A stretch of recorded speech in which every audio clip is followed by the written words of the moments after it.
Wife of movie review. Bhanu Erubandi దర్శకత్వంలో తెరకెక్కిన family thriller wife of ఈ నెల 23న ఈటీవీ విన్లో స్ట్రీమింగ్ కానుంది. కథలో ఆవని దివ్యశ్రీ అనే అమ్మాయి నటనపై ఆసక్తి చూపుతుంది. అయితే ఆమెకు అభినవ్ పరిచయం అవుతాడు.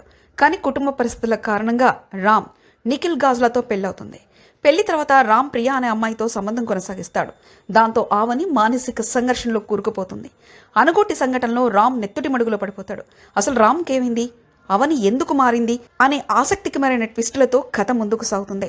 తక్కువ బడ్జెట్లో రూపొందించిన ఈ సినిమా మంచి స్క్రీన్ ప్లేతో ప్రేక్షకుల్ని ఆకట్టుకునే ప్రయత్నం చేస్తుంది. దర్శకుడు కథ పాతదే అయినా కొత్త కథనంతో ప్రేక్షకుల్ని ఎంగేజ్ చేయడంలో కొంతవరకు సఫలమయ్యారు. ముఖ్యంగా అవని పాత్రలో దివ్యశ్రీ నటన మెప్పిస్తుంది. ఫోటోగ్రఫీ, బ్యాక్గ్రౌండ్ స్కోర్స్ మోస్తరు స్థాయిలో ఉన్నాయి. మొత్తంగా చిన్న కథ, తక్కువ నిడివడి, ఆసక్తికరమైన స్క్రీన్ ప్లేతో వైఫ్ ఆఫ్ ఒక మాదిరి థ్రిల్లర్ కనిపిస్తుంది. థ్రిల్లర్ జోనర్ను ఆస్వాదించే వారికి ఇది ఒకసారి చూడదగ్గ సినిమాగా కనిపిస్తుంది.